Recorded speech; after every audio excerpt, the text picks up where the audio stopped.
60 avec le 60, avec l'invité qui ne sait peut-être pas, mais qui est la vedette cachée de ce podcast, parce que son nom revient semaine après semaine.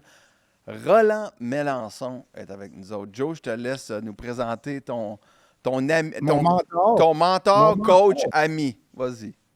Exactement. Puis sans Roland, j'ai dit tantôt, sans Roland, c'est sûr que je n'ai pas la carrière que j'ai.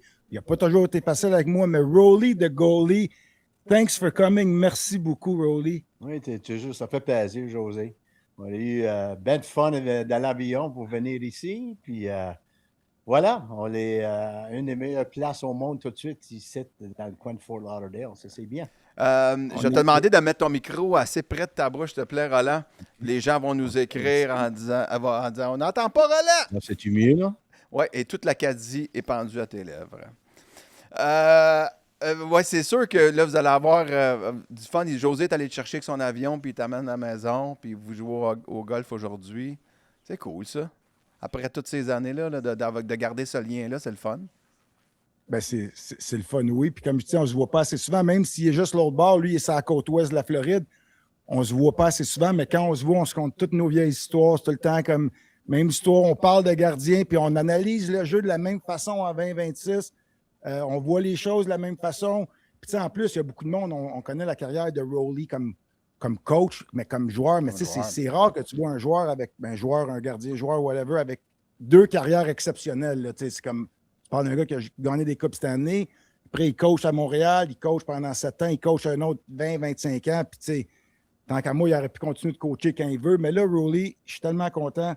On va commencer à parler de Rolly de ses années de joueur, hein, Louis? Parce que... Oui, parfait. Mais avant même que, juste comme faire un arrêt sur image aujourd'hui, est-ce que tu es toujours impliqué dans le hockey, Roland, présentement? Moi, je m'ai retiré de temps du pandémie, tout ça, OK. en 2019, puis je m'ai retiré dans ce temps-là. OK, parfait. J'étais dans ma dernière année de contrat avec New Jersey. On n'avait pas une équipe qui était forte. On ne faisait pas les séries. Puis, je ne sais pas si tu te rappelles, mais il avait formé la saison chez les équipes qui n'étaient pas dans la fenêtre pour rentrer dans les séries. Puis là, mon contrat finissait, comme je disais, à la fin de juillet. J'ai décidé que c'était le temps. Je m'ai retiré, puis ça fait 5 ans, ça va faire 6 ans cet été. T'avais beaucoup voyagé quand même. Tu n'avais vu des hôtels. Oui, c'est ça que les gens ne comprennent pas. Moi, je viens de Moncton, New Brunswick, chez Diac, New Brunswick. Ouais. La Ligue nationale existe dans les villes de la Ligue nationale. À un moment donné, tu pars pour ta saison, tu pars pour 8 mois, 9 mois, puis tu ne vois pas beaucoup de tes amis qui t'aiment, ta mère, ton père, des choses comme ça. Souvent même tes enfants, à cause de tes enfants, à un moment donné, tu arrives plus tard dans ta carrière, on va tout grandir, puis avoir des petites familles, puis avoir des petits-enfants, puis tu es toujours sur la route. Ça, c'est une des raisons aussi que je voulais me retirer, parce que profiter de la vie de qualité, la vie à Floride, puis faire de la pêche, faire un peu de golf, des choses qu'on n'a jamais trop le temps de faire tant que tu coaches. Puis, même mentalement, Louis, Rolly, c'est un gars perfectionniste, mais même quand il coachait, c'était exigeant mentalement parce que lui, c'était 7 jours semaine, 24 heures pour penser à ça, il ne le faisait pas à moitié. Fait que je pense que tu étais venu à un point, là, tu avais le goût justement de penser à toi, de relaxer un peu parce que tu sais, une job de goaler, le monde pense des fois, c'est juste ça, OK, il place les rondelles, il fait des drills. C'est pas ça, là, tu évalues les autres gardiens de but parce que tu fais un scouting report pour ton équipe. Après, tu fais un scouting report des autres joueurs pour en parler à tes gardiens de but. Là, après ça, tu fais les drills pour tes gardiens de but. Puis c'est quand même des jobs, tu sais, c'est difficile. Puis tu parlais du voyagement. Là, je pense vraiment qu'il t'a donné énormément au hockey. Puis t'as donné pas juste au hockey, mais tu as quand même formé de grosses carrières. Parce que tu parles de on va parler de son pedigree, mais Halak, il l'a eu à Montréal pareil. Non, mais ça, il l'a eu à Halak, il l'a rendu dans un niveau. Ouais. Cristobal Huet, il est arrivé, on ne s'attendait pas que Cristobal il était pour être dominant comme ça. Il y a eu moi, Garon, Price, tu regardes ça des fois, là, un bon coach. Avec un gars de première ronde, tu as le talent, mais quand tu es capable d'amener un gars comme Halak, Cristobal Huet, j'en oublie à d'autres niveaux, même des gars comme Yann Dany qui n'a pas joué longtemps, mais tu sais, Rolly, c'est là que j'explique au monde quand tu es un bon coach et goaler, c'est que tu amènes chaque joueur à son maximum de son niveau. Le plafond n'est pas pareil pour un gars comme Price, mon plafond n'est pas pareil qu'un autre, mais toi, tu amènes tout le temps tes joueurs au plafond. Puis c'est là que j'explique pourquoi que c'est important un bon coach de gardien. C'est pas juste Ouais. pour les drills. Hey, c'est vraiment Cristobal capable- Huet, là, c'est toute une histoire. Je me souviens, la partie d'ouverture là, qui inaugure la saison là, cette année-là, il avait même été oublié dans la présentation des joueurs, le pauvre diable. Il était pas là. Ouais, Cristobal Huet, ouais, je pense qu'il était pas là. Allô, allô, allô. C'était comme un throw-in dans une transaction. Et finalement, il a eu quand même une super belle carrière. Puis il est allé jouer ailleurs, à Chicago, à Washington. Il a continué en Europe. C'est vraiment impressionnant. Mais José, donc, je te ramène au... Oui, présente-nous Roland même. Puis partons de ces années de joueur, parce que quand même, 3 Coupes Stanley, c'est quand même pas banal, là. Ben, exactement. Fait que, tu sais ça, tu as joué, tu es un gars de Moncton, mais j'aimerais ça que tu parles quand tu es arrivé. Tu es allé au World Juniors, mais ton premier camp, Islanders, juste pour nous mettre dans l'esprit dans lequel tu es arrivé au camp. Tu étais un choix de 2 ou 3e ronde? 3e ronde, je pense que c'était 53 ou quelque chose, de choix de repêchage. Je vais juste reculer un petit peu, José. Moi, c'est comme, tu parles de carrière, mais il y a toujours un quelque part que il va y avoir des tournois, il va y avoir une saison, il va y avoir quelque chose qui va lancer ta carrière un peu. Moi, tant que j'avais commencé à Moncton, j'avais joué avec une équipe qui appelait un tournoi qui était les Moncton Flyers, mais le tournoi, c'était le Wrigley. Puis, j'avais été joueur le plus étal là. Puis, c'est là que j'ai été choisi d'Ontario, puis à Sherbrooke, en repêchage. Puis, j'avais été repêché première ronde à Sherbrooke, puis 3e ronde avec les Spitfires. J'ai choisi Windsor à cause que j'allais à l'école anglaise. Okay. C'était pas à cause de Sherbrooke n'était pas fort, des choses comme ça. Mais même Sherbrooke gagnait beaucoup dans ces années-là. Mais ça qui était important, c'est ça m'a donné confiance de jouer beaucoup de matchs, puis avoir le filet chaque journée. Puis c'est ça qui a transformé ma carrière dans junior. Puis là, tu viens être drafté, puis tout ça vient ensemble à un moment donné. Mais quand tu étais à Moncton, là, dans ton coin, là, au Nouveau-Brunswick, t'étais-tu comme vraiment dominant, très jeune aussi, que tu avais comme une coche par rapport aux autres gardiens et aux autres joueurs chez vous? Moi, à 15 ans, je jouais junior B. J'avais été approché par Tony Zappia, qui était le coach de l'équipe de Wrigley, de prendre une année, de reculer 1 an pour essayer de lancer ma carrière. Dans ce temps-là, je ne comprenais pas ça. Moi, j'étais prêt pour aller jouer junior A dans mon coin. Il dit non. Il dit, je veux que tu viennes avec moi pour jouer Midget 3 et le Wrigley à Moncton. J'ai dit, je l'ai gardé, j'ai dit, pourquoi que je ferais ça? Mais à un moment donné, c'était la meilleure chose qui était pour lancer ma carrière. Là, ça m'a donné chance de jouer souvent une 50aine de matchs sans avoir de repos. On n'avait pas perdu un match avant le mois de février. On a joué le Wrigley pour se rendre en semi-finale. Ça m'a donné la chance d'être le joueur le plus utile du tournoi.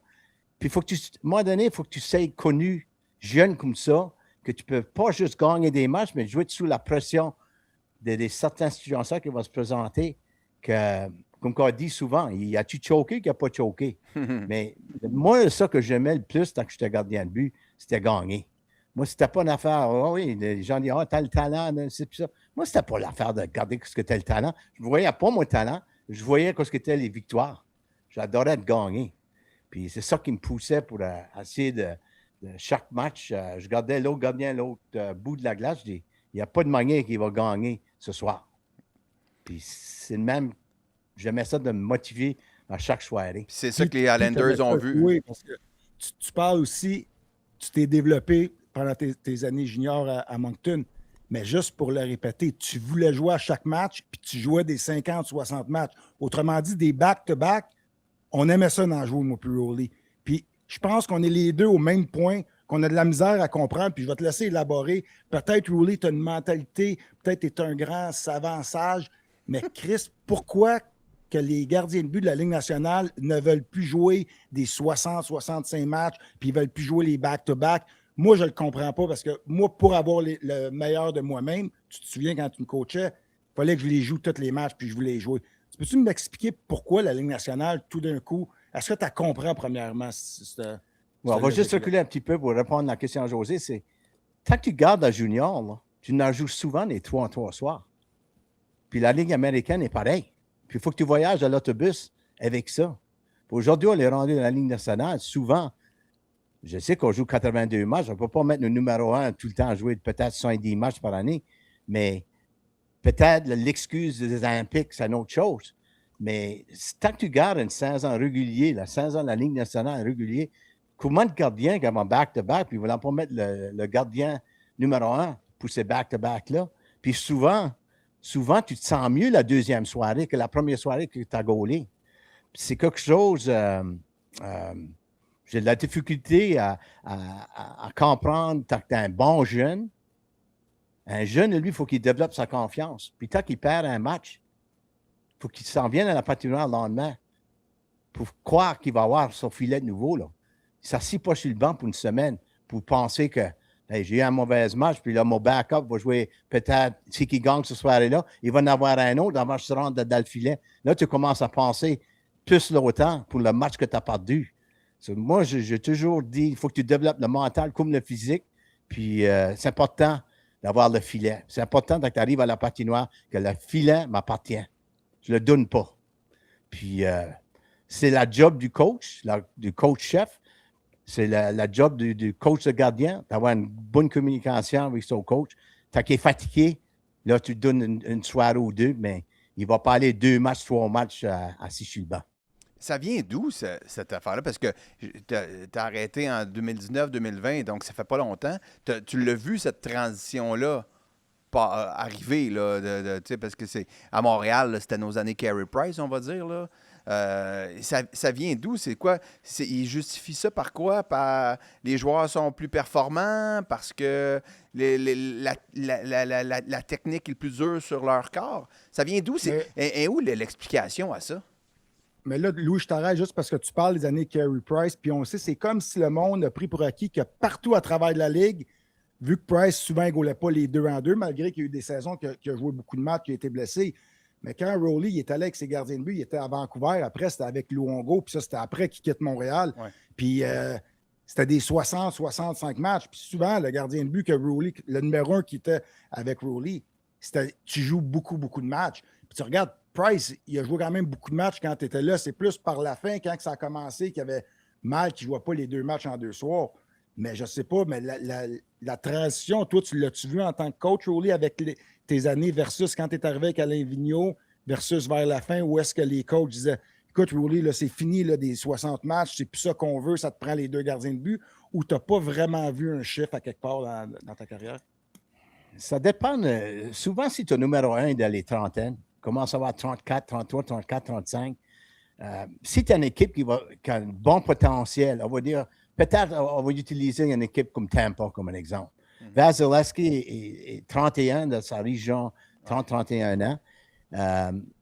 Il voulait en faire un rôle aussi avec Johansson qui va lui donner 20-25 matchs par année. Mais il pense, après chaque année, tant qu'il se prépare pour la saison régulière, il voulait se rendre en finale. Là, tu gardes un autre 25 matchs par-dessus la saison régulière. Ça fait plus de sens comme ça d'utiliser tes 2 gars. Oui, là, quand ta gestion est faite de octobre à Saint-Jean-Baptiste, là, à fin juin, là, c'est autre chose, ouais. Ouais.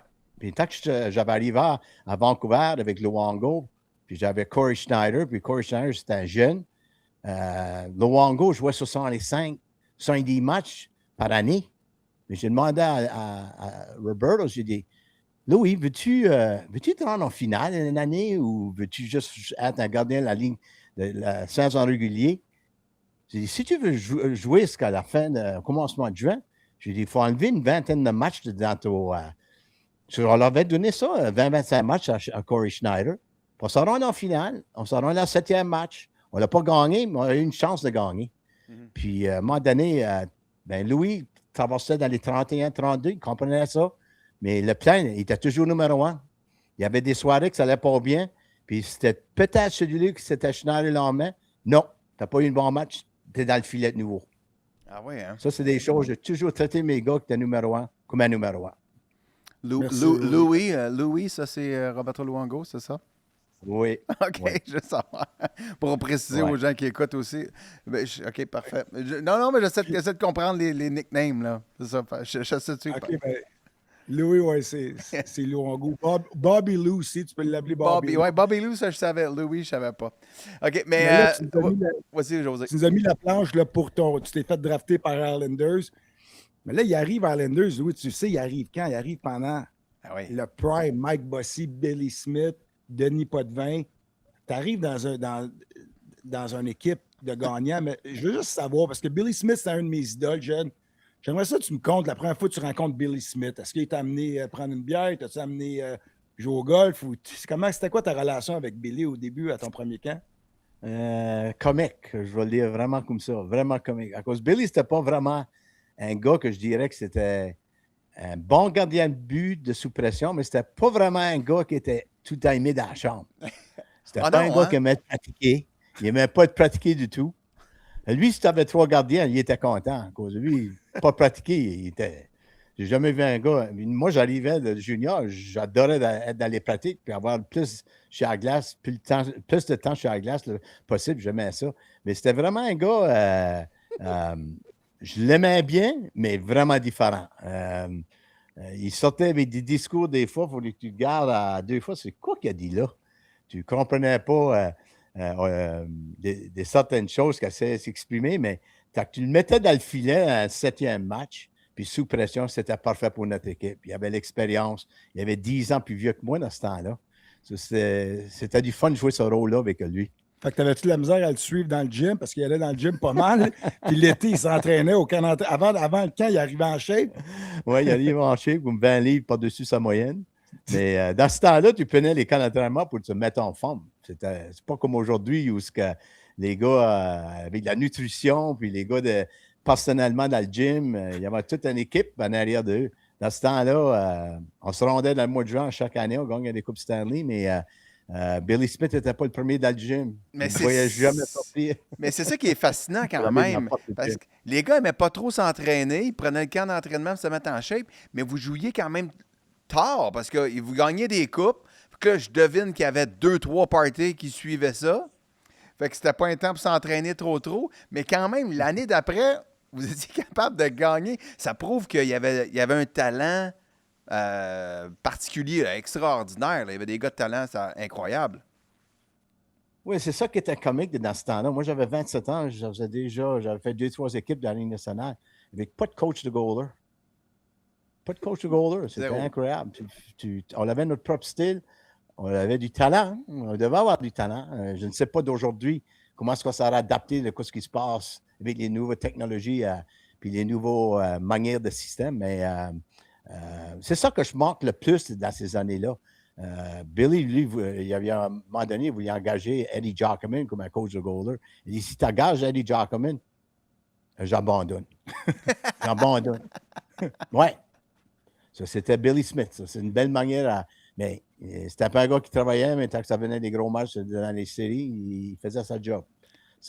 Mais cette équipe-là, ça rend 5 finales en ligne. C'est fou. Ça, c'est difficile de dire, hey, tout n'était pas fou, là, mais c'était juste une autre étape dans le hockey. C'était qui le grand leader? C'était qui le grand leader dans cette équipe-là? C'était-tu comme un Denis Potvin? C'était qui?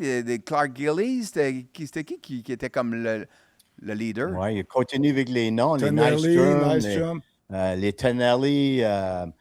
On avait même les deux Sutter, Brent puis Dwayne. C'était des jeunes qui rentraient, mais c'était des gars qui avaient du caractère.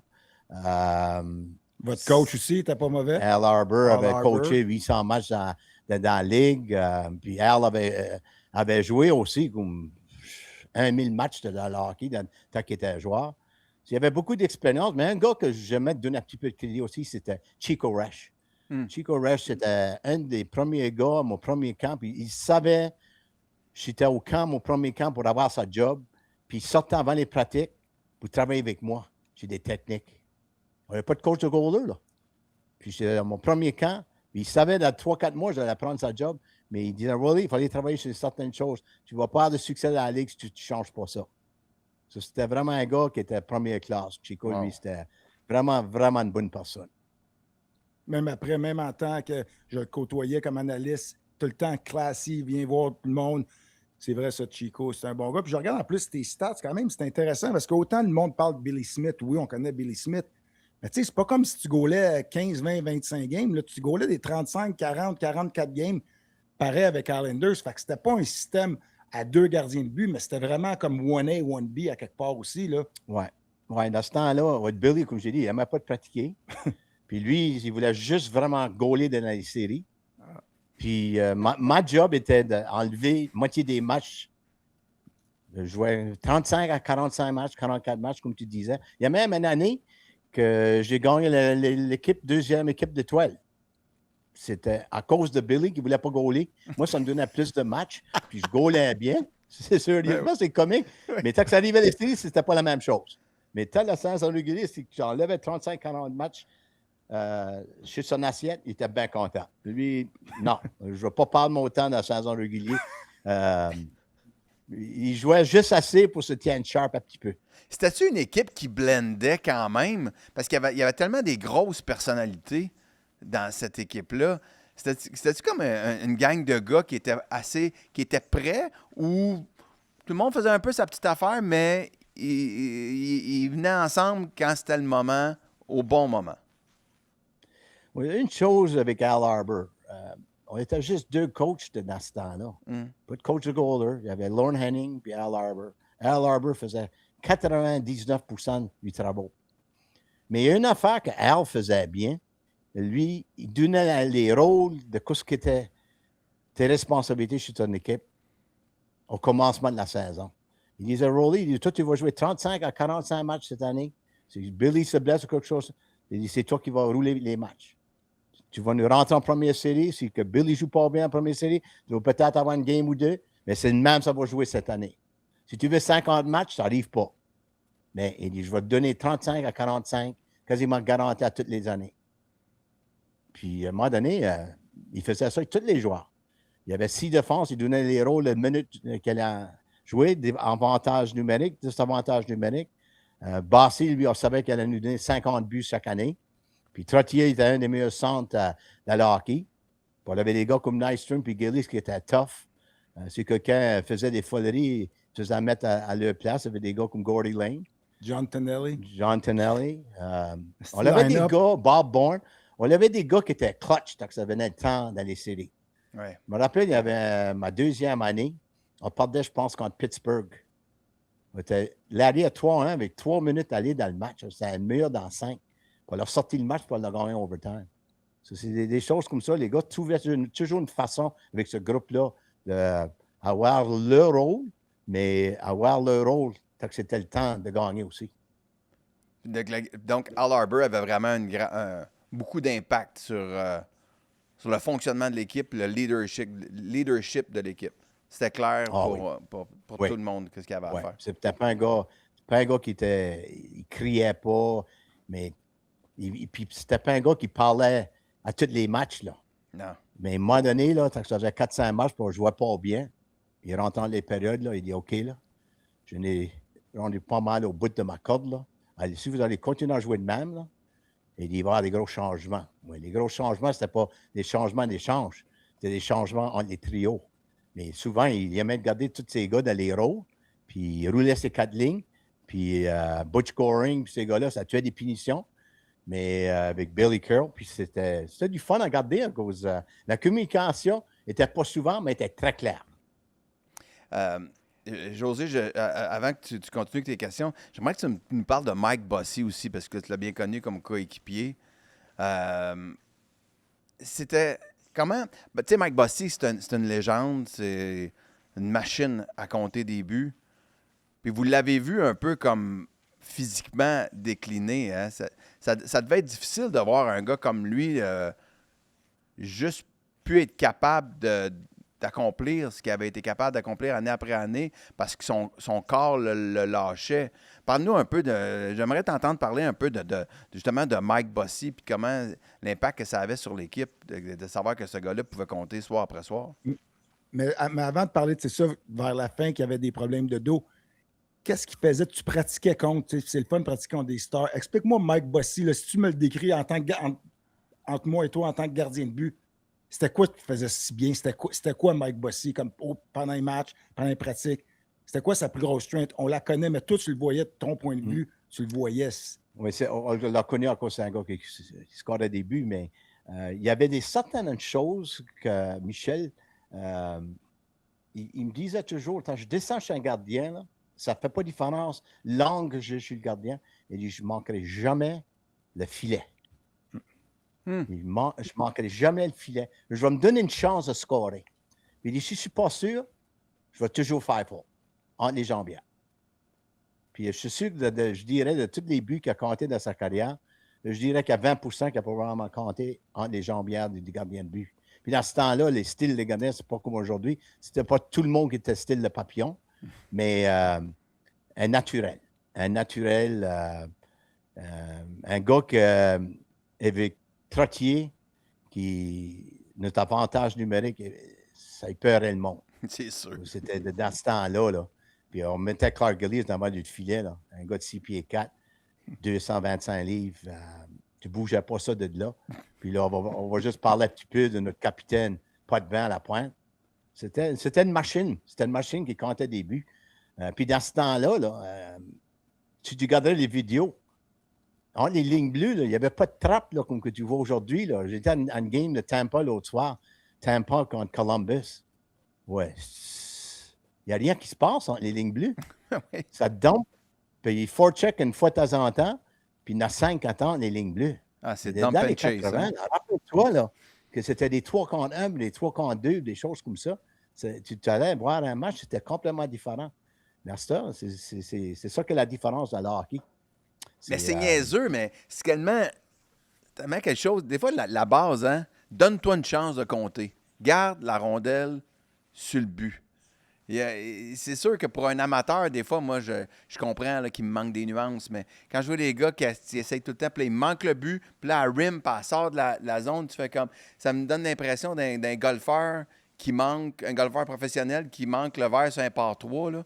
Tu fais comme, oh God, il me semble que c'est pas supposé arriver, ça. Au moins, pogne le net. Donne-toi une chance que le gardien l'échappe, qu'il donne un retour, whatever, tu sais. Il va peut-être se passer quelque chose, mais il y a beaucoup de lancers qui manquent le filet présentement. Mais ça, c'est des scoreurs. Ovechkin ne rate pratiquement jamais le filet. Tu regardes Cole Caulfield. C'est pour ça que je parlais de Bossy. Je sais que je le vois comment c'est un naturel. J'ai vu beaucoup les reprises. Mais là, pour enchaîner avec la première question de Louis, vous autres, à la fin de ces années, quand il y avait des problèmes de dos, est-ce que vous le voyez vraiment venir ou c'est arrivé plus qu'il a pogné tout le monde par surprise? Parce qu'il a quand même fini quoi avec 33 goals, pareil, là, sa dernière saison. Fait que vous autres, en tant que joueur, c'était quoi? Est-ce que tu voyais que ça s'en allait là? Oui, moi, j'ai commencé, José, j'avais 21 ans avec les Hammers. J'ai été échangé à 25 ans. Bossy, dans ce temps-là, était encore dans son prime. Moi, dans le temps qu'il s'est blessé puis il avait mal au dos, c'est comme 2-3 ans après que j'avais été échangé. Okay. Moi, je n'étais pas là dans ce temps-là par la fin de sa carrière. Mais je sais, je pense que ça a affaire ici au dos. C'était une blessure de dos qu'il avait. C'était quelque chose qu'il avait traîné longtemps aussi. Là. Mais moi, je n'étais pas là directement avec lui les derniers 2-3 ans. Il devait en manger des coups. Pour vrai, un gars de talent, là, à une époque où ça accrochait et ça frappait, même s'il y avait peut-être des gars pour prendre sa défense, là, ce qui n'existe plus non plus. Là. On frappe moins, mais on n'a plus des Semenko et des Clark Gillies. Mais il a dû en manger beaucoup de coups, traîner beaucoup de gars sur ses petites épaules. T'as pas un gars si gros, hein, fondamentalement? Non, Michel, 6 pieds max. Là. Ouais. Puis c'était un gars, quand tu veux vivre autour le filet, tu vas te faire donner des coups de bâton dans le dos, des cross-checks, des choses comme ça. C'est sûr que tu vas payer un prix. L'équipement n'était pas avancé comme aujourd'hui non plus. Là. Ça, mais je sais que par la fin de sa carrière, il jouait beaucoup d'Allemagne. C'était pas un gars qui avait du plaisir à jouer au hockey par la fin. Là. Non.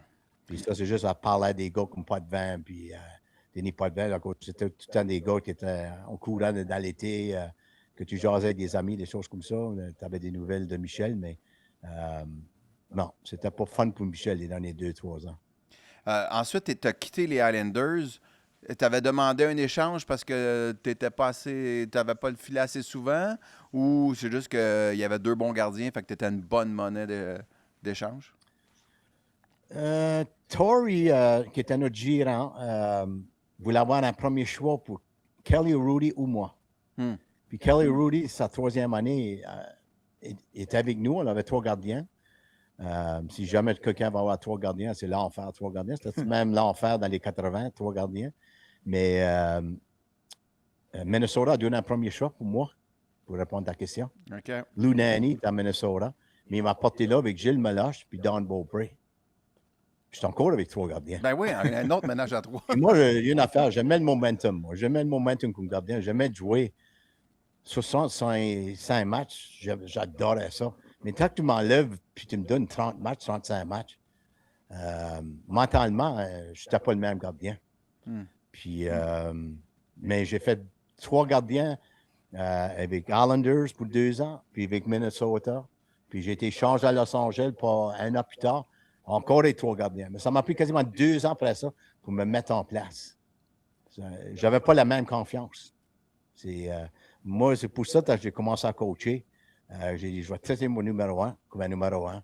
Puis je veux qu'il goal, puis porter des grosses numéros de match. C'est une belle manière à avoir la confiance, puis tu ne penses pas. Tu perds un match, tu sais le lendemain, tu t'en vas à la patinoire, puis tu as le filet de nouveau, tu y vas. Ça, c'est important. Puis ça ne m'a pas tout le temps arrivé tant que j'étais gardien, puis je détestais ça. Et à quel moment, mettons, tu t'es dit, OK, ben c'est ça. Quand tu es arrivé à Montréal, c'est en 92, je pense. Là, j'imagine que tu étais à une autre époque, dans une autre place dans ta tête aussi, en te disant, ben là, je suis peut-être le 2e gardien, puis ça va être ça. Et tu commençais peut-être à te faire une idée de devenir entraîneur des gardiens de but. C'est à ce moment-là que la transition se fait? Oui, il y a 2 choses qui arrivaient. J'arrive à Montréal, j'avais parlé à Patrick Roy. J'ai dit, ça te dérange-tu si je t'enlève 45, 50 matchs? Il dit, non, c'est moi qui joue 65 matchs ici. Non, mais pour de vrai, il y a 2 choses qui arrivent. À la fin de ta carrière, c'est les blessures. Puis quand tu commences à avoir les blessures, ta condition physique pour être numéro 1, porter beaucoup de matchs, tu commences à perdre ça aussi en même temps. Ton corps vient adapter quand tu joues beaucoup de matchs. C'est une manière de commettre. C'est quasiment comme quelqu'un qui court des marathons. Quand tu viens à un moment donné de le faire souvent assez, ton corps est quasiment rendu à le point qu'il demande d'avoir cette énergie-là brûlée chaque journée. C'est plus facile mentalement de jouer beaucoup. Quand tu ne joues pas, c'est vraiment plus difficile. Tu joues 1 fois ou 2 semaines, 1 fois par semaine. Tu as 1 semaine pour y penser. Mentalement, c'est plus drainant. Comme Rowley disait, puis c'était comme ça pour moi aussi. Quand tu joues, c'est facile. Ça soit back-to-back, 3. Tu sais qu'est-ce que tu as à faire. Tu vas le matin, tu as ta routine, tu goals ton match, 60 minutes, tu sais. Tu fais ta récupération, tu continues. C'est plus facile mentalement. Et comme tu dis, quand tu sais que no matter what, même si tu as un mauvais match, tu rejoues après. Pas de qui va être devant le filet. Ah, ben là, lui a gagné, il reste. Ça t'enlève tout un stress, tu te rends ça plus facile. Fait que je suis d'accord avec toi, Rowley, qu'à un moment donné, c'est ça, les blessures, tu vieillis, tu en joues un petit peu moins. Fait que c'est plus tough. Mais à Montréal, tu as quand même passé proche de faire le tour du forum à Pat Burn en petite culotte. Hein? Tu as passé à 2 minutes. Conte l'histoire, parce que moi, je m'en souviens de cette histoire-là, mais conte, c'était quoi Pat Burns? Il est arrivé avec Pat Burns, Rowley. On était... Patrick s'avait blessé dans un match. Puis, il y avait eu un shot, puis c'est quasiment cassé en marchant. J'avais fini le match, puis on l'a gagné avec un blanchage. Puis là, j'ai joué le match d'après, j'ai eu un autre blanchage. Puis là, il avait dit quelque chose à la prochaine pratique. Il dit Rowley, c'était un autre blanchage. Il dit, je me mets en bobette ou quelque chose, puis je cours tout autour de la patinoire. On avait été à Philly, puis je pense qu'on a gagné 2-1 ou quelque chose comme ça. Mais le but, c'était quand même en 3e. C'était fin de 3e période ou milieu de 3e, pareil.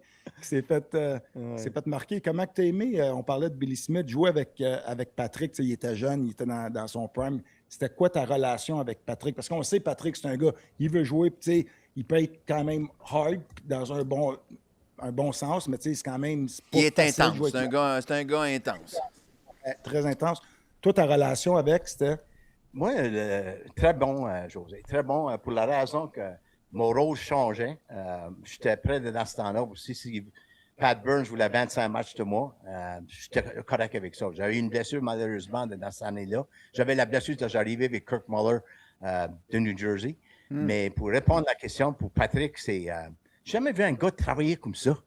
Puis je sais qu'on avait des bons coachs de goaler avec Frank Allaire dans ce temps-là. Puis c'est un gars qui poussait fort dans les pratiques. Mais Patrick, lui, il mangeait il mangeait l'ouvrage. Il voulait vraiment travailler fort. Même, on faisait des drills de patin à la fin de la pratique. Il ne voulait pas me laisser gagner. C'était un gars, la compétition, c'était incroyable. Le gars mangeait le porc. C'est ça que j'ai appris beaucoup de Patrick à cause. Je vais reculer là, avec Billy Smith, que j'ai commencé avec, puis que j'ai fini avec. C'était deux différentes mentalités complètement dans les pratiques. Patrick, lui, voulait être le meilleur gardien au monde. Lui, il voulait se préparer pour donner la meilleure chance à son équipe pour gagner une Coupe Stanley chaque année. Puis il a joué toute sa carrière comme ça.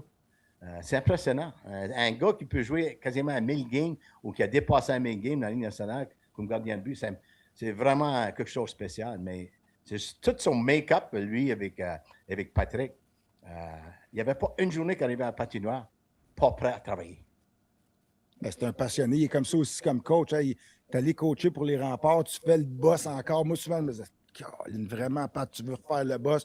Puis là, on le voit, qu'est-ce qu'il fait avec Islanders. Tu sais, il coach vraiment comme il jouait. Tu le vois, il est passionné, il défend ses joueurs, il haït la défaite. Fait que, tu sais, ça a été un grand modèle pour les plus jeunes comme moi. Toi, tu l'as côtoyé dans la chambre. J'étais curieux de voir ton point de vue. Puis, je pense que c'est assez clair. Là, tu nous l'as démontré à quelque part. Quelle sorte Mais c'est un gars qui partageait l'information avec ses backups, par exemple? Ou il était compétitif au point où, ouais, on se parle, mais on se parle pas tant? Non, Patrick, même, on a eu grands amis avec cette expérience-là. OK. J'avais des écoles de hockey dans New Brunswick. Toute l'équipe avait descendu. Patrick avait descendu. Non, on avait des belles relations. C'était quelque chose. C'est difficile vraiment à expliquer, mais je pense, plus tard dans ta carrière, tu n'as pas la même mentalité comme tu es un jeune. Un jeune, tu veux tout le temps le filet. Quand Ouais. tu arrives plus tard dans ta carrière, que tu mets une autre année dans la Ligue nationale, tu vas faire ce que le rôle qu'elle a demandé. So, tu développes des relations spéciales avec comme un gars comme Patrick Roy. Moi, je vais Lui comprenait exactement que j'étais là pour. Oui, c'est ça, ma petite anecdote, juste pour dire, Patrick, comment il peut avoir peut-être deux côtés à la médaille, si tu veux. Quand moi, j'ai mon premier camp d'entraînement avec Patrick, on joue à Balmol l'été. J'ai 19 ans, c'est ça, avant le camp d'entraînement. Je suis jeune. Il sait que moi, évidemment, je me vois comme un numéro un. Patrick m'a dit mot pour mot. Il dit, tu sais, moi, là, on se présente. Il dit, moi, José, il dit, un de mes meilleurs backups, que j'ai vraiment une bonne relation, c'était quand j'étais avec Roland Mélenchon. Il, il est venu, il était à la fin de carrière, il connaissait son rôle. Là, je dis, OK, je suis supposé de prendre des notes, là, que c'est ça que je suis supposé d'accepter en tant que backup. Il m'a dit, ça, c'est un backup. On avait une bonne relation. C'est lui que j'ai aimé le plus. Puis, il avait conté une histoire après avec André Rasco. Fait que je pense qu'effectivement, il y avait une bonne relation. Le timing était bon. Mais je ne suis pas sûr que ça a été la même chose avec un jeune, avec raison. Moi, quand j'étais là, j'aimais mieux avoir un gars qui connaissait son rôle qu'un jeune qui arrive, qui veut ma job. Mais c'est pour voir que Patrick, il y a deux côtés, je pense, à son approche. Quand tu es compétitif, tu l'es jusqu'au bout des doigts. Là, à quel moment, Roland, tu te dis, OK, je vais devenir entraîneur des gardiens parce qu'il y a clairement il y a une niche pour moi là, puis je peux apporter quelque chose là. Quand tu jouais ou quand tu as décidé vraiment d'accrocher tes patins et tu t'es demandé qu'est-ce que tu allais faire de ta vie, ou même quand tu jouais à la fin, tu savais que tu allais devenir entraîneur? Très bonne question. Moi, je pense que la chose, je voulais me lancer dedans le coaching. J'adorais la game, j'avais une passion pour la game. Je l'avais encore même à 33, 34, 35 ans. Mais il y a beaucoup de choses qui ont changé quand j'ai été échangé avec Kirk Muller à Montréal. J'ai eu un professeur avec Frank Allaire qui avait vraiment une science, comment enseigner les gardiens d'aujourd'hui. Je vais donner un exemple. Tu faisais un arrêt dans le papillon, quelle jambe que tu te lèves dessus pour pousser dedans la rondelle. J'étais rendu à 31 ans, puis je ne connaissais pas ça. C'est Frank Allaire qui m'a lancé ça, j'ai dit. Mais à cause de dans notre temps, on n'avait pas de coach. On jouait souvent sur l'émotion. C'est pour ça, moi, j'aurais vraiment... avoir un gars comme Frank Allaire à 16 ans, 14 ans, 20 ans, 22 ans dans la Ligue nationale, c'est sûr ça t'aurait sauvé beaucoup de blessures à cause tant que tu joues sur l'émotion, souvent tu fais des arrêts que tu tout croches, puis tu essayes de mettre un morceau de ton corps pour arrêter la rondelle. Mais il y a beaucoup de blessures qui viennent avec ça.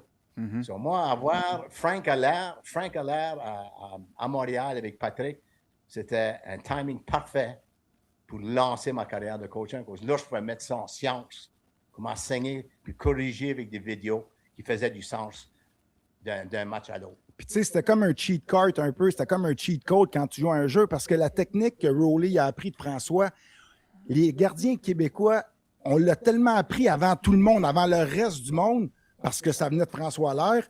Rowley l'a appris de François avec Patrick. Fait que quand nous autres, on a connu la technique à l'air, comme il dit, le leg recovery, se relever de la bonne chambre, le shuffle, là, je vais t'épargner tous les termes. Mais on était déjà en avance de tout le monde. C'est pas pour rien qu'on était comme 15 gardiens de but québécois. Puis pour faire un parallèle avec Rowley, quand on est allé chercher Jeff Hackett à Montréal, Jeff était quand même un numéro 1 à Chicago qui avait joué avec Ed Belfour, 27 ans. Il n'avait aucune idée de quelle jambe se relever. Jeff, je me souviens, il était découragé. Il dit, je ne peux pas savoir que je ne savais pas. Puis tu te rappelles comment tu as travaillé longtemps avec Jeff. C'est un travaillant, mais c'est pour revenir à ce que Roland disait. Nous autres, au Québec, on était tellement privilégiés d'avoir cette technique-là. C'était vraiment, on arrivait dans un camp, on était en avance de l'autre gardien. C'était certain, juste par la technique qui mettait les chances de notre côté. Puis comme il dit, on avait une science, une structure. Puis là, évidemment, le reste du monde a rattrapé, mais c'est là que Rowley est devenu dominant comme goalie coach parce qu'il nous a juste passé la science que François Allaire lui avait montrée. Tu as commencé où, Roland, comme entraîneur de gardien? C'est à Montréal? J'avais fait les Alpines à Moncton, qui étaient les Wildcats aujourd'hui. Ouais. Le premier propriétaire, j'avais appelé les Alpines. Mm-hmm. J'ai fait 2 ans de temps que c'était une équipe d'expansion. C'était un peu croche, là. Mais j'ai eu la chance aussi, après ça, d'aller travailler pour les Flames de Calgary. Il y avait une équipe de la Ligue américaine à Saint-Jean-du-Brunswick. Ouais. Puis je jouais encore dans ce temps-là. J'étais coach, mais si quand un gardien se blessait, je pouvais jouer 1 mois ou 3 semaines. Je jouais une coupe de match, puis là, mon gars qui était blessé retournait, mais je coachais en même temps. Puis c'était proche de chez nous. C'est un peu le Reggie Dunlop de Moncton. Puis à un moment donné, Alain Vigneault m'a appelé, puis ça a commencé à Montréal. Ouais. OK, à Montréal, avec José. C'est donc là que vous vous êtes rencontrés, vous deux. Puis j'arrive un peu dans votre rencontre, parce que José, tu lui as donné souvent du crédit à Roland, comment il a changé ta carrière. Mais là, je vais demander le point de vue de Roland. On va parler de toi à 3e personne, José, comme si tu n'étais pas là. Tu arrives à Montréal, puis tu as ce gardien-là, là, sa petite patte droite-là. Tu te dis quoi, là? C'est quoi ta première réaction? Qu'est-ce que je fais avec ce petit coquille-là? Là? Mais y a-tu du potentiel? Qu'est-ce qu'on fait avec lui? Oui, c'est comme que j'avais été, je vais te dire l'histoire. Ma première année à Montréal, je vais te donner les 2 noms de gardiens. Complètement différents. À cause Benoît Allaire était le coach pour 1 an avant que j'arrivais. Ça, c'était en 97. Les 2 gardiens que je commence avec, Andy Moog, puis Thibault, qui était mon 2e. Mm-hmm. Quand il a été changé de l'échange avec Patrick. Ouais. Mais Thibault, c'était un jeune, ça, c'était correct. Mais qu'est-ce que je fais avec un gars comme Moog?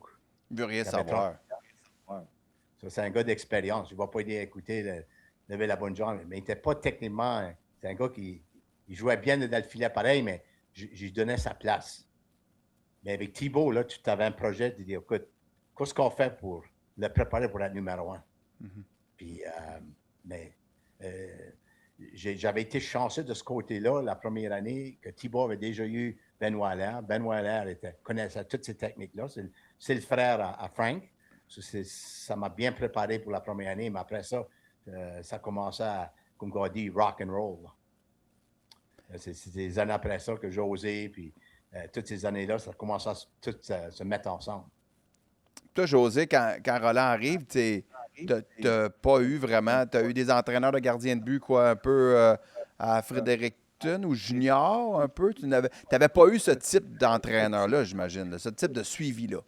Non, mais j'avais déjà fait des sessions avec François Allaire. J'avais eu des cours privés. Trétiac, ça a été un coach, mais tu sais, encore là, Trétiac, c'était juste l'intensité le plus vite possible, puis il faut que tu sois un fighter qui était bon. Mais le côté technique, je l'ai eu parce que ma première année à Montréal recule un peu avant Andy Moog. Moi, quand j'ai fini ma saison à Montréal avec Benoît Allaire, mon année de 20 ans, c'était moi et Thibault qui étaient là. Pat Jablantier était là, ils l'ont laissé partir pour me faire une place. J'ai joué la deuxième moitié à Montréal, c'était Benoît Allaire qui était là. Dans les séries contre New Jersey, c'était moi et Thibault. Mario Tremblay m'a fait gauler mon premier match en série. Fait que moi, je me voyais déjà, je faisais partie de l'équipe, même je me voyais comme numéro 1. Tu sais, imagine, je finis la saison, c'est moi qui gagne les 2 derniers matchs en série. Je me battais avec Thibault pour la job de numéro 1 dans ma tête l'année suivante.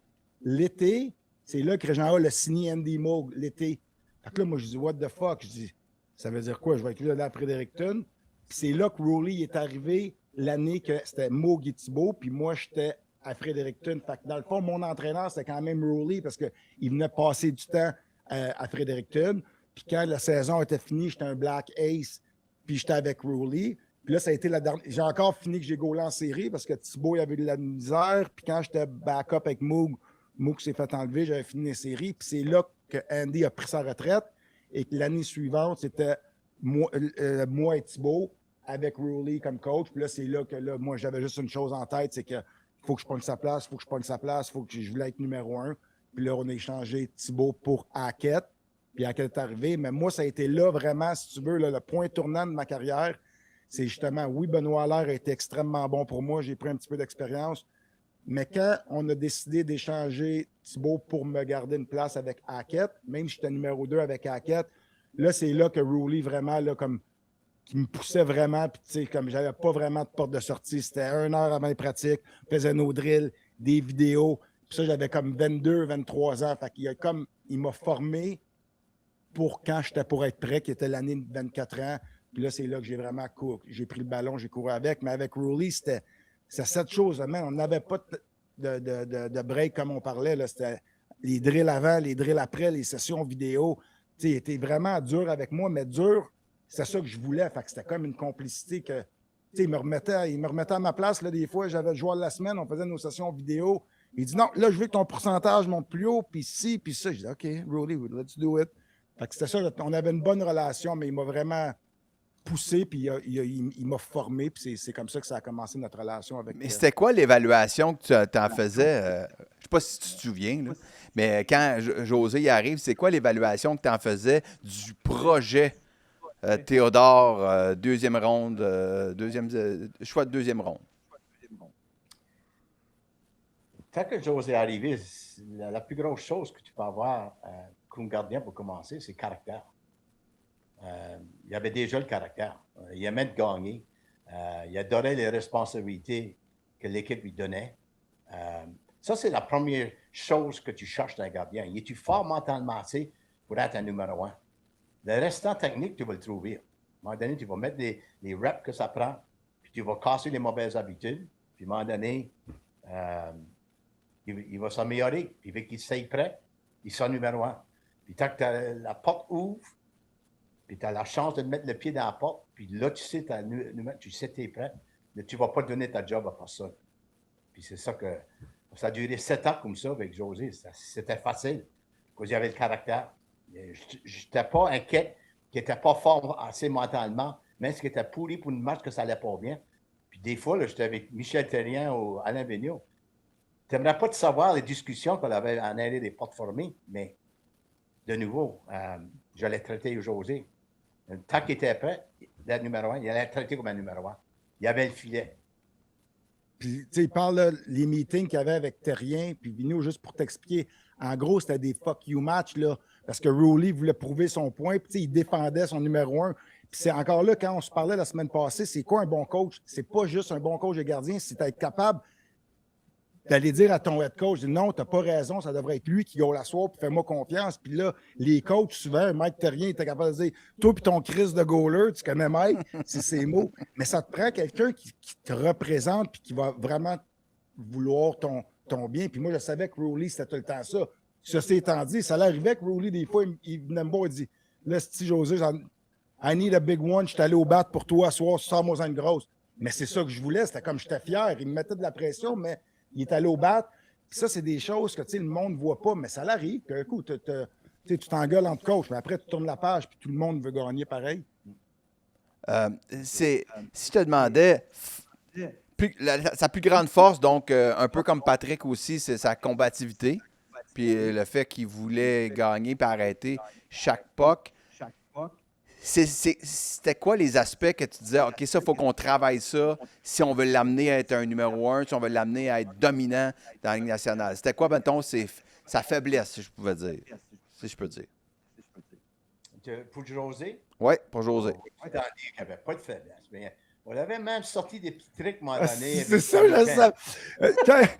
Quand il parle de corriger les lacunes, on travaille avec les lacunes. À une chance qu'il n'y avait pas de réseaux sociaux. Là, Rolly compte l'histoire. On est à Atlanta, je ne peux pas croire que tu as fait ça pour corriger ma lacune. Vas-y. José avait toujours une bonne mitaine, mais il avait une habitude, chaque fois que le jeu venait proche de lui, on parle 15-20 pieds en avant du filet, sa mitaine droppait, pas droppait, pas droppait, pas droppait. Puis là, c'était par-dessus l'épaule. J'ai dit à José, on va jouer de la vidéo, là, mais à un moment donné, on va faire quelque chose avec Patrick que je casse cette habitude-là. Parce que ta mitaine, là, il faut que ta mitaine comme gardien de but, à cause il attrapait lui avec sa main droite à la place de la main gauche, mais ta mitaine, il faut que ça soit un statement de ta game. Là. Tant que le gars lance ça, il faut que ta mitaine, c'est couvrir le fait du filet, à cause tu n'as pas 6 pieds 5, 6 pieds 4. Il faut qu'on joue des épaules plus levées, la mitaine haute, puis il ne va rien voir du fait du filet. Mais sa mitaine, elle droppait chaque fois que le gars venait proche, elle droppait plus en plus. Dans une des pratiques, j'ai dit, OK, je n'ai eu assez, là. On va faire un exercice. J'ai sorti avec un bungee cord, comme tu vois dans le gym. Il ne me l'a pas dit, là. Ça s'est fait avant que j'embarque sur la glace. Ouais. Puis il avait sa mitaine là, puis il l'avait barré là. Comment? Aujourd'hui, j'ai pas bien compris. Vous l'avez. OK, Louis, quand tu fais tes exercices avec tes épaules, tu sais, les bands noirs. Ouais. Lui, j'avais un chandail noir. Par-dessus le chandail, attaché à mon poignet jusqu'à mon corps. J'étais de même. Fait que là, je patinais quand je tournais en rond pendant la pratique. J'avais la mitaine là. Puis si je voulais en descendre, j'avais une grosse résistance quand même.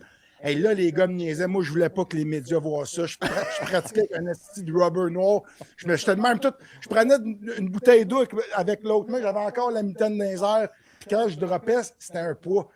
Là, j'avais la corde bungee qui m'a mis toute la pratique. Là, les gorillas, c'était le running gag. Là, si t'arrivais 2-3 mois après ou 2 semaines après, puis je donnais un goal, je me regardais, Chris, va me chercher la corde bungee, là. Ah ouais, mais tout ça pour dire, c'est vrai, il m'a fait goaler, pratiquer avec une corde bungee attachée à moi. Ça a duré une pratique, mais il y a eu le message. Les muscles, ça va changer après ça.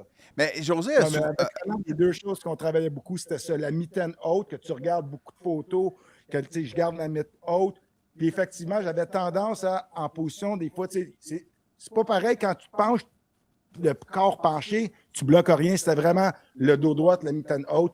Puis comme Roland disait, ça me faisait jouer comme un grand. Puis souvent, on regardait des vidéos, puis tu n'es pas obligé d'être 6 pieds 3. Là, on le sait à Montréal, Louis, je vais te laisser le nommer, mais il y en a un qui est bien grand, mais il joue petit. Ouais, là... Fowler, il n'est pas aussi grand, mais il joue gros. Bon. Ouais. On pourrait parler longuement des gardiens. Je ne sais pas si Roland a assez vu les matchs du Canadien puis ce qui se passe à Montréal. En tout cas, on fera un aparté à la fin peut-être là-dessus. Mais José, tu as souvent parlé que Roland, avant les pratiques, c'était comme OK, tu rentres en premier, puis on fait un drill ou après, là, peu importe. Là. Est-ce que Roland, un entraîneur des gardiens de but, peut encore faire ça aujourd'hui avec des gars où ce serait mal vu ou les gars ne veulent même plus faire ça parce que c'est trop exigeant puis ils se gardent juste pour les games? Les années des Olympiques, il faut oublier, là. Ouais. C'est pas une saison régulière qui est normale. Il y a trop de matchs qui sont serrés avant le break des Olympiques. Puis là, la course a commencé à se start. L'exemple de ce qui se passe cette année, je te dirais, tu as complètement raison. C'est plus difficile. Il faut que tu nettoies. Il faut que tu fasses attention comment tu prends garde à ton numéro 1. Ouais. C'est au gars qui t'essaie de développer comme backup, là. Moi, j'adorais pratiquer comme joueur. Quand j'étais un gardien, j'adorais avant la pratique. Puis j'aimais ça de rester après. Puis quand j'ai coaché, je me fais coacher par Frank Allaire. Frank, lui, était 1 heure avant, une demi-heure comme il faut, puis souvent une demi-heure après. L'exemple était là, puis Patrick Roy adorait ça. Tu as deux personnes, pour moi, qui ont été un idole pour moi, qui ont fait les choses, c'est la bonne façon. C'est même comme enseigner. Ça ne veut pas dire 5 heures, mais tu peux faire en 15-20 minutes facilement. Parce qu'il y a toujours une technique que tu veux travailler dessus. Pour ne pas même toucher une chose de toute la discussion qu'on a fait aujourd'hui, de jouer la rondelle et du filet. On n'a rien touché sur ça, mais il y a toujours des exercices que tu peux faire avec tes gardiens qui ne brûlent pas l'énergie du tout. Tu sais, c'était différent. Lou. Maintenant, les joueurs Game Day, souvent, ils ne pratiquent pas. OK, c'est l'année olympique, mets ça de côté. Les pratiques optionnelles ne pratiquent pas. Dans le temps, avec Rowley, je me souviens très bien, là, j'étais le gardien de but partant. Le morning skate finissait, on était sur la glace, puis on arrêtait parce que le gars de Zamboni arrivait, ou bien Vigneault, il disait « OK, là, c'est assez débarqué ». C'est comme il disait, c'était pas une punition. Au contraire, moi, je me sentais pas prêt si je faisais pas les répétitions. Rowley savait les drills que j'aimais. Je pourrais encore toutes les faire. On avait les 3-4 drills qu'on faisait. La veille, c'était même pas une question. Est-ce qu'on embarque avant Rowley? Si la pratique était à 11 h, moi, je savais qu'à 10h15, j'étais sur la glace. Puis Rowley allait chercher les 3-4 gars, Robida, des Ribeiro, les gars qui aimaient shooter aussi. Fait que c'était avant, pendant la pratique. Puis là, les gars, à la fin, quand ça niaise, nous autres, c'est nos drills. C'est pas une punition, tu restes sur la glace 2 heures, mais c'est ça que moi, ça me prenait. Lui, il a appris comme ça. Il me l'a montré comme ça. Si j'étais pour être coach de gardien, je serais dans cette lignée-là. Puis comme je disais à Roland tantôt, quand j'ai été tradé au Colorado, Louis, je m'ennuyais de ma mère en tabarouette. Pas de coach de goaler. Fait que moi, j'arrive, moi, j'attends, on vient un peu comme des princesses, là. Moi, j'ai Rowley qui s'occupe de tout faire les drills, qui s'occupe d'aller chercher les joueurs, qui s'occupe de tout. Moi, j'ai rien d'autre à penser, juste fais le drill, concentre-toi, applique-toi. J'arrive au Colorado. OK, là, je cours pour chercher les pucks. OK, j'ai besoin de 3 gars. Ah ouais, pas tout de suite, pas là. OK, il faut que tu gardes la rondelle basse. Les gars veulent scorer, ça shot dans le top. Hey, ça a été long, puis c'est la raison pourquoi que je suis allé chercher un bon ami à Rowley, puis à moi aussi, Jeff Hackett. Parce que Jeff Hackett, au Colorado, il est en retraite. J'ai dit, Jeff, I need you. Ça te tente-tu de venir coacher? Parce que Jeff avait appris de Roland de la même façon. Et Jeff aussi, c'est un gars qui travaille fort. Puis je suis allé chercher Jeff au Colorado. Fait que pour revenir à Roland, moi, je pense que c'est important de mettre les répétitions. Sauf, est-ce que tu t'adaptes avec un gars? Supposons que tu as un gardien de but numéro 1, là, j'en ai un en tête, mais je vais te laisser le dire. Mais supposons que tu as un gardien de but numéro 1, que lui, peut-être, ça ne tente pas ou il ne pense pas qu'il a besoin autant de reps. Est-ce que toi, tu peux venir flexible ou dans ta tête, c'est comme, hey, fuck, you're number one, fais le travail, ou est-ce que ça a déjà arrivé dans ta carrière que tu es un numéro 1 comme de premier plan qui ne voulait peut-être pas en faire autant? Non, ça, c'est exactement. Il faut que tu t'adaptes un peu. Il y en a des gardiens qui ont beaucoup de talent. Il y en a qui ne sont pas des gros travailleurs comme Patrick Roy non plus, là, ou comme José. Faut que tu t'adaptes, mais c'est peut-être pas des drills pour une demi-heure, mais il y a encore des drills. Puis ça va être 20 minutes, mais la technique, il faut que ça soit appliqué. Il y a certaines choses, des habitudes, comme c'est constant pour chaque match. Il faut que tu mettes l'ouvrage. Tu n'as pas le choix. OK, fait que ma question va être plus précise, Rowley. Fait que comment tu t'es adapté avec Price à Montréal? Ça, c'est une question qui est tough. Non, mais c'est un talent skill-wise, mais on le connaît, mais... C'était moins intense comparé à ce qu'on passe à travers. Mais c'est une question qui est difficile à répondre. Pour la raison, je ne coachais pas ma façon. Je coachais comme une affaire, je regardais ça un peu comme un petit peu une gâterie, encore c'était un premier choix, un gars qui a été choisi 5 ans, qu'on protégeait trop. Il n'y avait pas la même mentalité de Patrick Roy ou José, mais c'était tough. Je m'adaptais à des choses que je n'aimais pas comme coach. Encore, j'avais dit ça à José, quand on était dans l'avion, on aurait pris le vol. On va avoir des discussions qui ne sont pas bonnes dans le courant de l'année. On ne va pas avoir 25 guerres. Il faut que tu choisisses tes guerres, quelles tu veux te battre dedans. Puis avec Price, il n'avait jamais été trop coaché dans le junior. Il n'était pas habitué avec des gars comme Frank Allaire, ou Roland Melançon, ou Benoît Allaire, des choses comme ça. Et lui, quand tu sortais une demi-heure, c'était beaucoup trop. C'était ça qui était difficile pour moi comme coach, mais je m'adaptais pareil. Après 3 ans, le changement s'est fait. C'est ça que ça s'est joué comme ça. Mais je n'étais pas à l'aise avec ça. Quand je sais, il faut que tu mettes le travail. Ouais, puis je pense, je ne veux pas répondre pour lui, mais je pense qu'il nous dirait que même lui a peut-être compris sur le tard, plus tard dans sa carrière, il a décidé qu'il a même changé sa façon. En tout cas, c'est ce qu'on me disait, là, qu'il avait lui-même changé sa façon de s'entraîner à un certain point. En fait, comme, ouais, j'aurais pas le choix, là. J'ai beau être un premier choix, j'ai beau avoir tout ce talent-là. Ça prend des reps pour arriver, pour maximiser ton potentiel. Tu peux pas le faire autrement. C'est pas un addon, là, Louis, que, tu sais, à un moment donné, on s'entend que Halak, il a quand même pris sa place, puis il n'était pas supposé, puis Price, carrière exceptionnelle. Mais son développement, c'est fait quand même tard à Price. Il a été dominant quand même tard, parce que contre Washington, quand ils nous ont sortis, en temps normal, c'est pas être Price, c'est pas être à son top ou pas mal, c'est quand même Halak qui était là.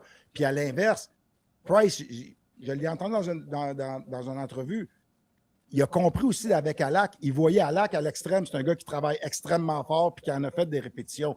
Puis là, il a vu qu'est-ce que Yaroslav était capable de faire. Fait que, comme tu dis, il l'a appris sur le tard, mais moi, connaissant Roland, je sais comment tu coaches. Tu sais, Price avait 21, 22, 23 ans. Tu sais, c'est sûr qu'il fallait que tu mettes de l'eau dans ton vin, puis ça ne devait pas être toujours facile non plus. Fait qu'en tant que coach, toi, c'est un peu ça aussi. Tu dois t'adapter, mais tu aimerais mieux avoir un élève qui pense exactement comme toi. C'est pas mal plus facile. Parce que je pense que après, tu as un Luongo, que lui, Louis aussi, c'est un gars qui travaillait fort puis qui aimait ça avoir des matchs. Ouais. La grosse différence comparée à Patrick, puis José, puis même Roberto Luongo, on pouvait se parler puis avoir la communication qui était forte. On pouvait se parler dans les yeux puis se dire comment on se sentait. Puis je me sentais pas, je parlais à quelqu'un que je le mettais dans une position que je n'étais pas sûr mentalement qu'il pouvait prendre ça. Mm-hmm. So, c'était... Patrick, j'aurais jamais eu peur. J'ai jamais eu peur avec José. J'ai senti beau, je n'aurais pas parlé de la même façon. Là. C'était pas... faut que tu saves tes élèves, puis tes athlètes, puis ton talent, puis tu coaches en même temps. Là. Ah ben c'est ça. C'est une grosse adaptation du coaching que tu racontes là, Roland, par rapport à même un Scotty Bowman, puis les années qu'on vit présentement, un Martin Saint-Louis, c'est comme, faut que tu adaptes ton coaching en fonction du tempérament, beaucoup des gars. C'est comment tu vas maximiser le potentiel de tous et chacun. C'est pas tout le monde qui va être coaché de la même façon, puis que un Théodore ou un Roy, tu vas lui dire comme « Come on! » step up, puis il va le prendre, puis il y en a un autre qui ça peut comme le décourager ou juste aller mettre de quoi trop dans sa tête, puis ça ne l'aidera pas. Faut que tu sois plus un peu, je sais pas, caring, en bon français, là. C'est de la psychologie beaucoup. Ça fait 34 années que je suis dans la game, puis je cherche encore ce mot-là. Si tu le trouves, donne-moi-le. Mais non, c'est une partie de coaching que les qui est plate, gens, mais ça ne s'enseigne pas. C'est une affaire que tu as développée avec l'expérience. À cause, il y a des gens que je savais, que je disais, Mathieu Garon est différemment que José. Il faut que tu saves tes personnalités. Il y en a que tu peux challenger souvent. Il y en a d'autres, une fois ou deux par année, that's it. Tu sais, c'est comme Louis, pour vrai, je peux me souvenir, j'ai été 10 ans avec Roland. Je peux te nommer les 5 fois qu'il m'a challengé. C'est pour te dire comment que ça me reste dans la tête. Un peu comme quand tu fais un mauvais coup, quand tu es TQ, ton père, s'il te donne une tape en arrière des fesses, tu t'en souviens. Mais Rowley, c'était ça. Je me souviens, à un moment donné, il y avait une pratique. On était à Ville-Saint-Pierre. Puis, tu sais, j'avais un bon match avant, mais les pratiques, je pratiquais pas bien. Puis, j'étais un peu sloppy. Comme, tu sais, je me battais pas autant. Pas été long, là. Il m'a pogné sur ça. Puis, j'ai 23 ans. Punk sur ça, il dit, hey, si tu pratiques de même, il dit, don't show up. Il dit, c'est pas ça. Il dit, je veux que tu te battes à chaque shot, même s'il y a 2 rebounds, 4 rebounds. Hey, il m'a dit, j'ai 23 ans, c'est comme mes premières années. Je m'en souviens comme c'était hier. Je peux te dire, la pratique, les gars, je plongeais, je faisais les rebounds. Mais Rowley savait que moi, il fallait que je me batte jusqu'à la dernière shot. Puis il me l'avait dit. Puis c'est des petits one-liners. Le moment était propice. Il a été capable d'arrêter l'hémorragie. Parce que s'il ne me disait rien, je m'en allais dans une tendance que je me donnais moins peut-être dans les pratiques. Il l'a arrêté assez quick. Puis ça m'a remis sur le bon chemin. Il y a eu d'autres games qui me disent, là, José, arrange ça comme tu veux. Là. Il faut que tu me voles une game quand on s'en va dans l'Ouest. Le club a besoin de toi, que ça soit 1-0, 4-3, vole une game. Là, tu t'en retournes, tu dis, tabarnak. OK, puis tu voles le match, tu y vas. L'année qu'on rentre en série, si j'ai la meilleure saison de ma vie, il reste 10 games dans la saison pratiquement. Tu sais, je file bien. Il me dit, José, si tu n'amènes pas ce club-là en série, là, ta saison, elle ne comptera pas pantoute. tabarnak, OK, Rowley, on y va. Puis là, on est parti au mois de mars, 8 victoires d'affilée pour se battre. Mais tu sais, des fois, tu te fais pogner juste au bon temps. C'est comme moi, j'étais là, ben, OK, si on se bat pour les séries, mais tu sais, sinon, j'ai quand même une bonne saison. Et tu te fais pas les séries, José, on oublie ça. Attends, là, les séries commencent. C'est bien beau se rentrer, mais si tu te fais sortir contre Boston au premier tour, la saison, c'est comme, you gotta do something special, si vraiment, OK, Rowley, OK, on y va. Mais c'était ça que j'aimais, parce que c'était comment que Rowley y était, puis il pique ses bons temps, mais comme il dit, il va se regarder dans le blanc des yeux, puis it is what it is. La communication. Et Est-ce puis, que est-ce que tu regardes encore beaucoup de matchs, Roland? Est-ce que c'est plus fort que toi que tu regardes des games puis le joueur et le coach refait surface? Pour te répondre à la question, honnêtement, je ne regarde pas beaucoup des matchs. Je suis à Floride, je suis retiré, je fais la pêche à ça. J'essaie d'être un bon golfeur, mais je pense que ça va été là, ne va jamais arriver. Mais non, ma copine, sa fiancée, une couple de semaines passées, c'est comme, finalement, j'ai dit, le hockey, je l'ai tout donné pour 40 ans de ma vie. Quand j'ai décidé en 2019, moi, je n'ai jamais été une personne de faire des choses à moitié. C'est full ou rien du tout. Puis j'ai décidé, OK, j'ai fait ma part, c'est le tour à quelqu'un d'autre. Puis j'aime ma retraite, ça va faire 6 ans le mois de juillet. Puis j'ai tourné la page. Mais Louis, il regarde assez de hockey, par contre, parce que j'ai demandé dans l'avion, j'ai dit, là, Rowley, esprit, explique-moi quelque chose, j'arrête pas d'en parler avec Louis, on en parle partout, ces podcasts. C'est-tu moi qui connais pas les goalers, mais les estis d'overlap, puis le patin à l'extérieur du poteau, puis le reverse VH, puis de se faire scorer short side. Juste t'entendre là-dessus, parce que Louis m'entend assez, puis moi, je sais pas, t'aurais pu me sortir de quoi que je sais pas. Tu penses quoi de la façon que tu vois que le monde joue de nos jours, là, les jeunes gardiens, la façon qu'ils goal?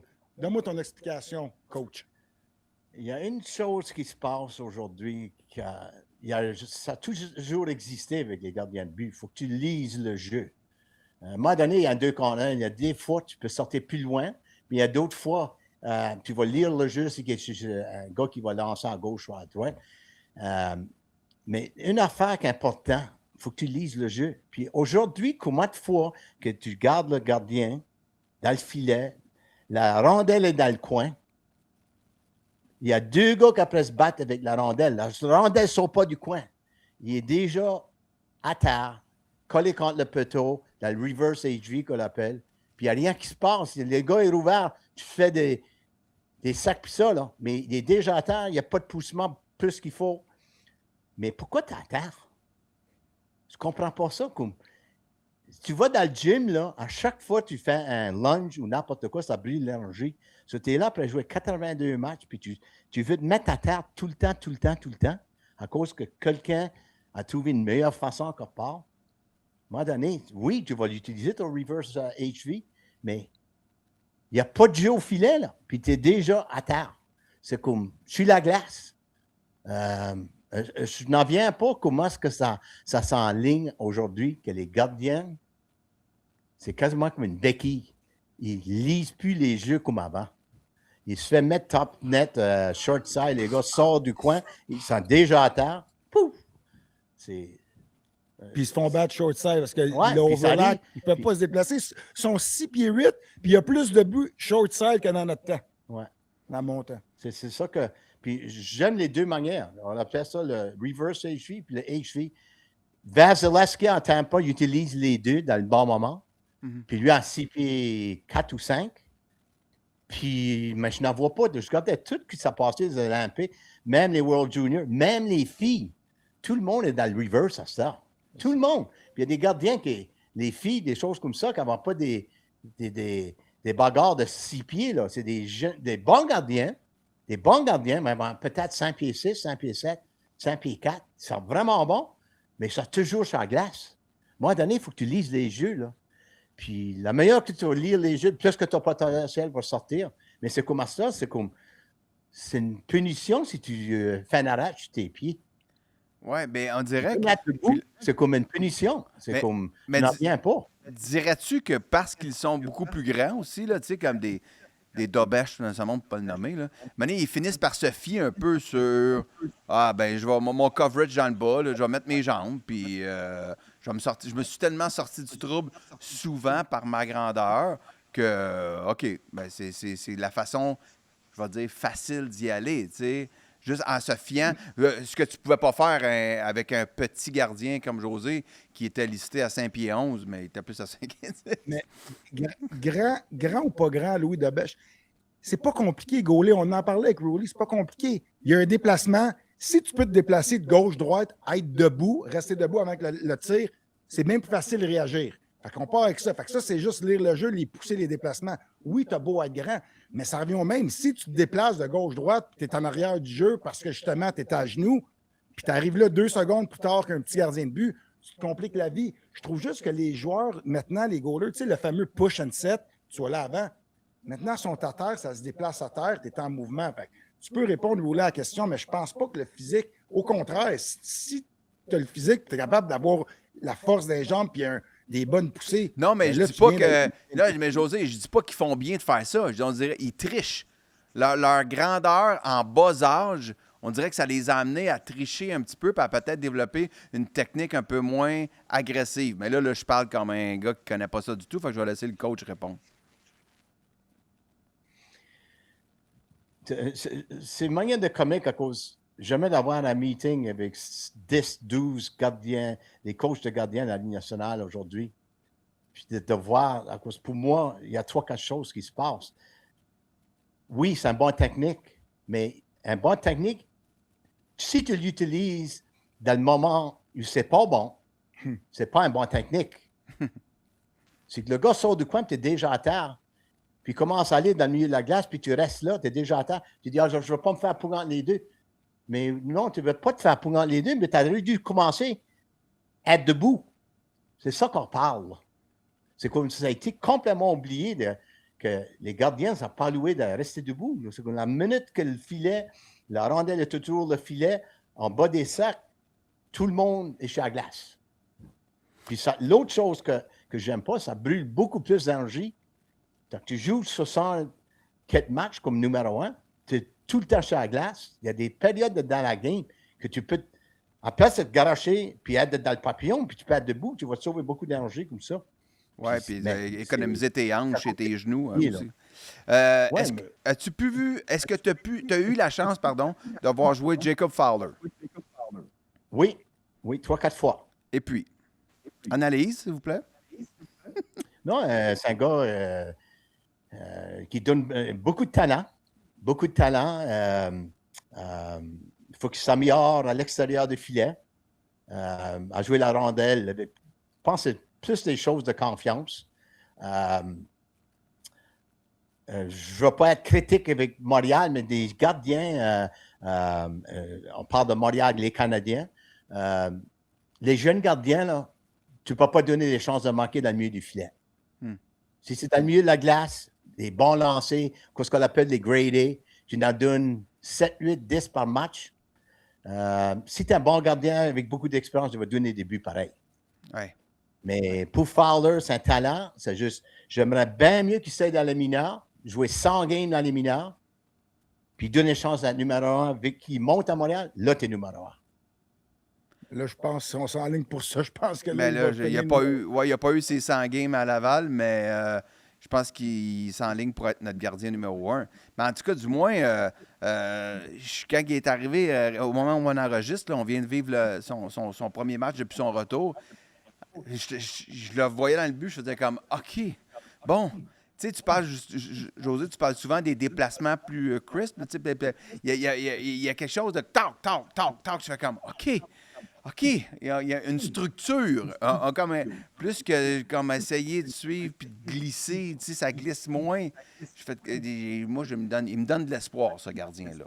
C'est sûr qu'il est jeune. Comme Rowley disait au début, l'importance quand tu es goaler d'avoir du chien et être capable de performer puis le caractère. Moi, je l'ai dit, je l'ai rencontré au mois d'août, j'y ai parlé, puis je suis capable de. Je me revois un peu en lui, comment il approche les choses.